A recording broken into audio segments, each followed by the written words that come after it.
Hello दोस्तों, स्वागत है आपका हमारे YouTube channel mission lecturer UK 2025 पर। तो दोस्तों, आज की क्लास में हम बात करेंगे उन अभ्यर्थियों के लिए जो यू टेट और सी टेट की परीक्षा की तैयारी कर रहे हैं। तो उन अभ्यर्थियों के लिए बाल विकास और शिक्षा शास्त्र से संबंधित ये बहुत महत्वपूर्ण हमारी क्लास रहने वाली है, जिसमें हम विशेष प्रकार के क्वेश्चनों पर चर्चा करेंगे। दोस्तों, क्लास के अंतर्गत काफ़ी सारे क्वेश्चन है दोस्तों, और बहुत कम समय यहाँ पर लिया जा रहा है। तो बहुत कम समय में आपके बहुत सारी क्वेश्चन यहाँ पर रिपीट हो जाएंगे, और जो क्वेश्चंस आपको थोड़ा क्रिटिकल लगे हैं उनको आप ज़रूर नोटबुक में नोट कर लीजिएगा। तो बिना स्किप किए पूरी क्लास को जरूर वॉच कीजिएगा। साथ ही चैनल पर नए हैं तो चैनल को सब्सक्राइब कर लीजिएगा दोस्तों, क्योंकि यहाँ पर आपको जो है समय का बिल्कुल भी नुकसान नहीं होने वाला है। और लगातार जो भी आपको क्लास मिलेगी वो एक जो है सिस्टमेटिक और जो है कम टाइम टेकन वाली क्लास ही देखने को मिलेगी। तो बिना स्किप किए पूरी क्लास को जरूर वॉच कीजिएगा, और साथ ही चैनल पर नए हैं तो चैनल को सब्सक्राइब जरूर कर लीजिएगा। तो बिना देरी किए हुए दोस्तों, आज की क्लास को स्टार्ट करते हैं और लेते हैं आज की क्लास का पहला क्वेश्चन। तो बाल विकास और शिक्षा शास्त्र के अंतर्गत हम बात कर रहे हैं दोस्तों, निम्न में से विकास की विशेषता क्या है। तो विकास जो है किस प्रकार का होता है दोस्तों, विकास होता है गुणात्मकता पर आधारित। ठीक है, तो विकास की जो विशेषता है वो है गुणात्मकता पर आधारित होती है। बालक का विकास किस प्रकार से होता है, तो अगर हम बालक के विकास की बात करें दोस्तों, तो ये होता है सिर से पैर की ओर। ये क्वेश्चन बार बार पूछा जाता है, इम्पोर्टेंट रहता है एग्जाम के लिए। अगला है बालक में संस्कारों का विकास प्रारंभ कहाँ से होता है। तो दोस्तों, बालक में किसी बच्चे में जो संस्कारों का विकास होता है वो प्रारंभ होता है परिवार से। तो सबसे पहले जो संस्कार आते हैं बच्चे में वो परिवार के संस्कार आते हैं। अगला प्रश्न है विकास के संदर्भ में गलत कथन क्या है। तो विकास के बारे में गलत कथन क्या है दोस्तों, कि गलत कथन यह है कि विशिष्ट से सामान्य की ओर होता है विकास। बिल्कुल ये गलत कथन है। यहाँ पर विकास जो है सामान्य से विशिष्ट की ओर होता है। बढ़ते हैं दोस्तों अगले प्रश्न में, खेल के मैदान में कौन सा विकास होता है। तो दोस्तों, यहाँ पर अगर हम खेल के मैदान की बात करें तो खेल में अगर बच्चा खेलेगा तो शारीरिक विकास तो होगा ही, साथ ही मानसिक विकास भी होता है। और सबसे बड़ी बात यह है कि खेल के मैदान में बच्चा अपने साथियों के साथ मिलकर खेलता है, इसलिए सामाजिक विकास होना भी जायज़ सी बात है। तो खेल के मैदान में कौन सा विकास होता है पूछा जाए तो इन तीनों में से कोई भी ऑप्शन आए तो वो आपका सही माना जाएगा। अगला प्रश्न है दोस्तों, गर्भाधान काल की अवस्था नहीं है। तो दोस्तों, यहाँ पर गर्भाधान काल की अवस्था नहीं है, तो इसका सही आंसर होगा वो शैशवावस्था होगा। गर्भ में संतान सर्वाधिक प्रभावित होता है। तो अगर बच्चा गर्भ में है तो वो किस चीज़ से सर्वाधिक प्रभावित होता है, माँ के पोषण से। यानी कि माँ के द्वारा किस प्रकार का पोषक तत्व खाए जा रहे हैं उस पर डिपेंड करता है गर्भ में संतान के विकास की। बढ़ते हैं दोस्तों अगले प्रश्न में, मानव जीवन की मनोभौतिक एकता कहलाती है। तो ये बहुत इंपॉर्टेंट क्वेश्चन है दोस्तों, मानव जीवन की मनोभौतिक एकता क्या कहलाती है। ये कहलाती है मन तथा शरीर का विकास। ठीक है, तो मानव जीवन की जो मनोभौतिक एकता कहलाती है वो मन तथा शरीर का विकास होती है। अगला है दोस्तों, 2 से 5 वर्ष की आयु कहलाती है। तो इसको शैशवावस्था के नाम से जाना जाता है, 2 से 5 वर्ष तक की अवस्था को। गर्भ में सर्वप्रथम निर्माण होता है। तो अगर बच्चा गर्भ में है तो सबसे पहले किसका निर्माण होता है दोस्तों, तो सबसे पहले निर्माण होता है सिर का। ठीक है, तो गर्भ में अगर बच्चा है तो सबसे पहले निर्माण किसका होता है, उसके सिर का निर्माण होता है। अगला क्वेश्चन है बालक के सिर एवं मस्तिष्क का सर्वाधिक विकास किस अवस्था में होता है। तो दोस्तों, अगर हम किसी बच्चे के सिर और मस्तिष्क के सर्वाधिक विकास की बात करें तो वो होता है शैशवावस्था में। शैशवावस्था में बच्चे का मस्तिष्क का विकास सर्वाधिक होता है दोस्तों। अगला प्रश्न है जन्म के समय शिशु के शरीर में हड्डियां कितनी होती हैं। तो अगर किसी बच्चे का जन्म होता है तो उसके शरीर में जो टोटल हड्डियां होती हैं दोस्तों वो होती हैं 270 बोन्स होती हैं बच्चे के जन्म के समय शिशु के शरीर में। अगला है बीजावस्था कहा गया है। तो किस अवस्था को बीजावस्था कहा गया है दोस्तों? ये कहा गया 0 से 2 सप्ताह के बीच को बीजावस्था कहा गया है दोस्तों। अगला प्रश्न है दोस्तों कि बालक अपनी माँ को पहचानना कब प्रारंभ कर देता है? तो बालक अपनी माँ को पहचानना प्रारंभ करता है दोस्तों 3 माह से। ठीक है, जब बच्चा जन्म होता है तो उसके 3 माह से जो है बच्चा अपनी माँ को पहचानना प्रारंभ कर लेता है। अगला प्रश्न है बालक जमीन पर से अपनी पसंद की वस्तु को उठा लेता है, आपके अनुसार उस बालक की आयु क्या होगी? तो दोस्तों अगर कोई बच्चा जो है ज़मीन से अपनी पसंद की वस्तु को उठा लेता है तो इट मीन्स उसकी जो उम्र होगी वो 8 से 9 माह की होगी। ठीक है, तो 8 से 9 माह का बच्चा जो है ज़मीन से अपनी पसंद चीज़ों को उठा सकता है। बढ़ते हैं दोस्तों अगले प्रश्न में। अगला प्रश्न है बालक के जन्म के समय शिशु के मस्तिष्क का भार कितना होता है? तो अगर कोई बच्चा जन्म लेता है दोस्तों तो उस समय उस शिशु के मस्तिष्क का भार 350 ग्राम तक होता है। अगला प्रश्न है सीखने का आदर्श काल माना गया है। तो कौन सा काल सीखने का आदर्श काल है दोस्तों? वह है शैशवावस्था। शैशवावस्था में बच्चा जो है आदर्श रूप में सब कुछ सीख सकता है, इसलिए इस काल को सीखने का आदर्श काल माना जाता है। अगला है कल्पना जगत में विचरण होता है। तो किसी बच्चे का कल्पना जगत में विचरण कब होता है दोस्तों? वो होता है शैशवावस्था और किशोरावस्था में। ठीक है, तो शैशवावस्था किशोरावस्था में बच्चा जो है कल्पनाशील होने लग जाता है, यानी कि वो सोचने लग जाता है। अगला प्रश्न है दोस्तों बालक मुख्य मुख्य रंगों की पहचान कर लेता है।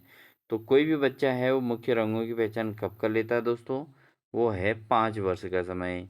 जब 5 वर्ष से अधिक का हो जाता है तो वो रंगों को पहचानना शुरू कर देता है। अगला प्रश्न है दोस्तों मिथ्या परिपक्वता का काल किसे कहा जाता है? तो मिथ्या परिपक्वता का काल कहा जाता है दोस्तों बाल्यकाल को। ठीक है, जो बाल्यावस्था होती है इसको मिथ्या परिपक्वता का काल भी कहा जाता है। अगला प्रश्न है दोस्तों छोटे छोटे वाक्यों को बोलना व 3 पहियों की साइकिल चलाना यह कार्य किस अवस्था में होता है? तो बच्चा जब 3 पहियों वाली साइकिल चला रहा हो या छोटे छोटे वाक्यों को बोल रहा हो तो अवस्था होती है दोस्तों शैशवावस्था। क्या होती है? शैशवावस्था होती है दोस्तों, जिसमें बच्चा 3 पहिए वाले साइकिल चलाने लग जाता है। इसके अलावा बोलना भी हल्का सीख जाता है। बढ़ते हैं दोस्तों अगले प्रश्न में। कार्ल सी गैरिसन ने किस विधि का अध्ययन किया था? तो कार्ल सी गैरिसन ने किस विधि का अध्ययन किया था दोस्तों? ये किया था लंबवात्मक विधि का। क्या किया था दोस्तों? लंबवात्मक विधि का इन्होंने जो है अध्ययन किया था। बढ़ते हैं दोस्तों अगले प्रश्न में। निम्न में से किस घटना की ओर बालक सर्वप्रथम आकर्षित होना प्रारंभ करता है? तो दोस्तों जो बालक सबसे ज़्यादा आकर्षित होता है वो होता है प्रकाश की ओर।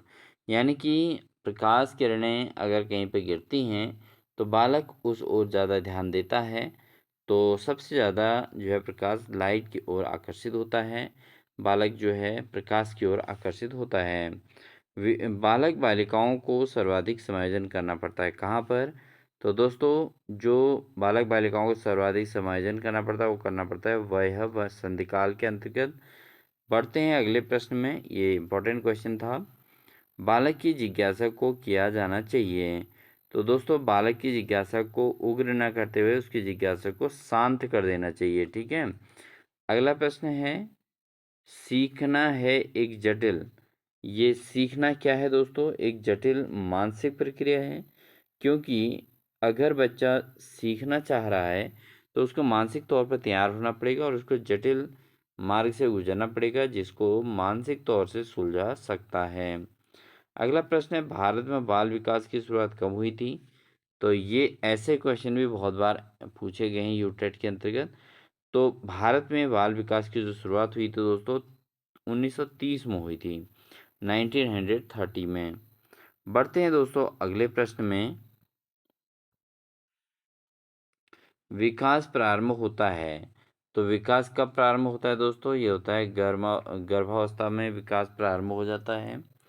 अगला प्रश्न है, बालिकाओं की लंबाई किस अवस्था में बालकों से अधिक होती है? तो बालिकाओं की लंबाई जो है बालकों की अपेक्षा अधिक हो जाती है बाल्यावस्था में। बाल्यावस्था में ही बालिकाएं जो हैं बालकों से अधिक लंबे हो जाते हैं। अगला क्वेश्चन है दोस्तों, दिवा स्वप्न एवं भाषा के कूटकरण की अवस्था कौन सी है? तो ये जो अवस्था होती है दोस्तों, ये होती है किशोरावस्था। ठीक है। दिवा स्वप्न और भाषा के कूटकरण की अवस्था जो है, इसको हम किशोरावस्था के तौर पे जानते हैं दोस्तों। ठीक है। अगला है, विकास के संबंध में सही कथन क्या है? तो विकास संपूर्ण पक्षों में होने वाला एक परिवर्तन है। यानी कि अगर किसी व्यक्ति में के संपूर्ण पक्षों में परिवर्तन हो रहा है, तो ऐसी स्थिति में हम कह सकते हैं कि उसका विकास हो रहा है। बढ़ते हैं दोस्तों अगले प्रश्न में। विकास केवल एक ओर न होकर चारों ओर होता है, यह सिद्धांत क्या बताता है? तो दोस्तों, विकास केवल एक ओर न होकर चारों ओर होता है, इसको कहते हैं वर्तुलाकार। क्या कहते हैं?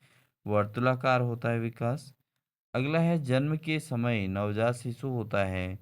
तो अगर किसी बच्चे का जन्म हो जाता है होता है तो उस समय नवजात शिशु रोता है। क्यों? इसलिए रोता है कि वातावरण में परिवर्तन के कारण। क्योंकि नवजात शिशु जैसे ही गर्भ से बाहर निकलता है तो उसके लिए वातावरण चेंज हो जाता है, जिस कारण से उस परिवर्तन के कारण ही जन्म के समय नवजात शिशु रोता है। बढ़ते हैं दोस्तों अगले प्रश्न में। शैशवावस्था के अंत में किस ग्रंथ के प्रभाव के कारण बालिकाएं अपने पिता के प्रति श्रद्धा भाव रखती हैं? तो दोस्तों, शैशवावस्था के अंत में कौन सी ग्रंथि के कारण बालिकाएं अपने पिता के प्रति श्रद्धा भाव रखती हैं? वह है दोस्तों इलेक्ट्रा। ठीक है। तो इलेक्ट्रा नामक ग्रंथि के प्रभाव से बालिकाएं अपने पिता के प्रति श्रद्धा भाव रखती हैं। तो ये बहुत इंपॉर्टेंट क्वेश्चन था दोस्तों, इसको आप नोट कर लीजिएगा।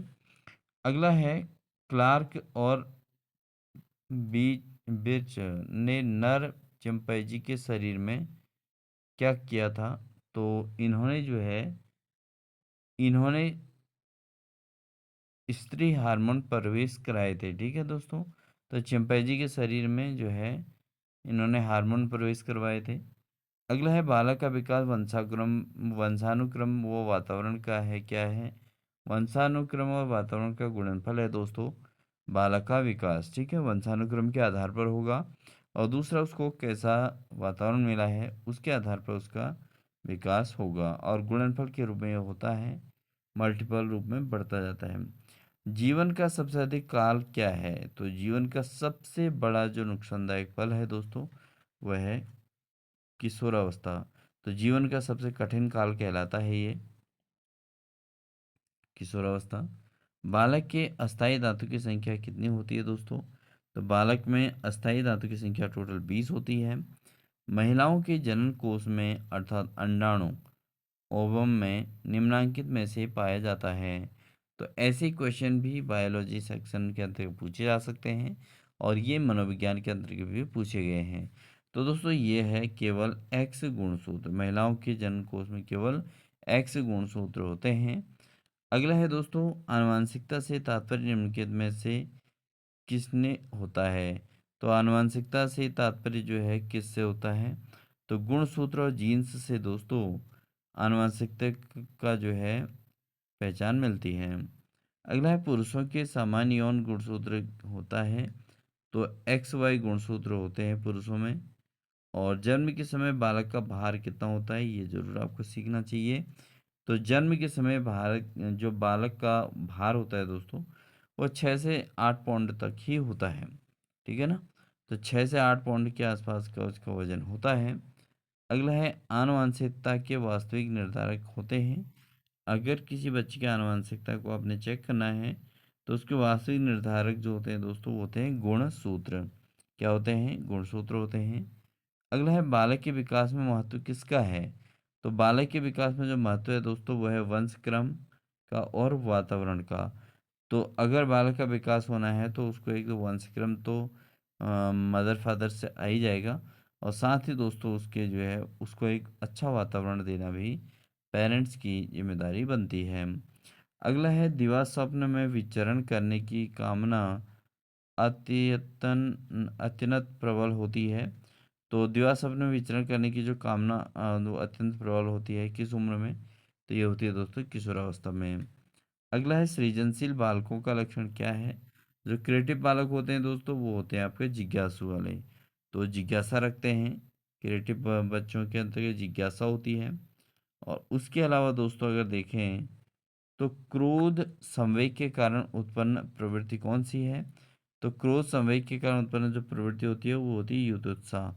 क्या होती है दोस्तों? युद्धोत्साह जो है दोस्तों ये क्रोध संवेग के कारण उत्पन्न होती है। और ये जो है नुकसान ज़्यादा पहुंचाती है। अगला है बालक बालिकाएं अपने जीवन में किस अन्य को आदर्श रूप में स्वीकार करते हैं? किस अवस्था में? तो कौन सी अवस्था ऐसी है जिसमें बालक बालिकाएं अपने से अन्य के साथ अन्य को आदर्श के रूप में स्वीकार करते हैं? वह है दोस्तों किशोरावस्था। अगला है समान आयु स्तर के बालक बालिकाओं का बौद्धिक स्तर भिन्न भिन्न होता है। यह कथन किसका है? तो दोस्तों ये जो कथन है यह है हरलॉक का कथन। किसका कथन? हरलॉक का कथन है। क्योंकि उन्होंने कहा था कि आयु स्तर के बालक बालिकाओं का बौद्धिक स्तर भिन्न भिन्न हो सकता है। ठीक है, समान आयु स्तर के हों लेकिन उनका जो आईक्यू लेवल है वो अलग अलग भी हो सकता है। तो हरलॉक का स्टेटमेंट था। बढ़ते हैं दोस्तों अगले प्रश्न में। बालक का सामाजिकृत निम्नलिखित में तकनीकी से निर्धारित होता है। तो बालक का समाजीकरण जो है क्या तकनीकी से हो जाता है दोस्तों? वो होता है समाज मीति तकनीकी से। ठीक है, अगर उसको सोशलाइज किया जाए तो वो समाज से भी बहुत कुछ सीखता है। अगला है दोस्तों बालकों में सौंदर्यानुभूति विकसित करने का आधारभूत साधन क्या है? तो बच्चों में जो है सौंदर्यभूति विकास करने का आधारभूत साधन है प्रकृति अवलोकन। ठीक है, तो प्रकृति अवलोकन में बालक ज़्यादा इंटरेस्ट रखते हैं। तो इसका प्रकृति अवलोकन इसका आंसर होगा। अगला है किशोरावस्था की प्रमुख विशेषता क्या नहीं है? तो किशोरावस्था की प्रमुख विशेषता कौन सी नहीं है दोस्तों? संग्रह की प्रवृत्ति। तो संग्रह की प्रवृत्ति दोस्तों किशोरावस्था में डेवलप नहीं होती है, इसलिए जो है किशोरावस्था की विशेषता नहीं है। तो दोस्तों ये थी हमारी आज की क्लास जिसमें हमने बहुत सारे महत्वपूर्ण क्वेश्चंस को बहुत कम समय में अटेंड किया और साथ ही सभी साथियों ने आपने इसको देखा, इसके लिए आपका बहुत बहुत धन्यवाद। आपका जो है यू टेट सी टेट के जो भी अभ्यर्थी हैं उन सभी अभ्यर्थियों के लिए ये वीडियो जो है काफ़ी हेल्पफुल होने वाली है। इसलिए आप सभी साथी इसको अपने साथियों को ज़रूर शेयर कीजिएगा। जो भी अभ्यर्थी बीएड की तैयारी कर रहे हो एंट्रेंस एग्ज़ाम की या यूटेट और सीटेट की तैयारी कर रहे हों उन सभी अभ्यर्थियों को इसको शेयर जरूर कर दीजिएगा। मिलते हैं एक नेक्स्ट बेहतरीन इन्फॉर्मेशन के साथ। तब तक के लिए अपना ध्यान रखिए। Wish you all the best.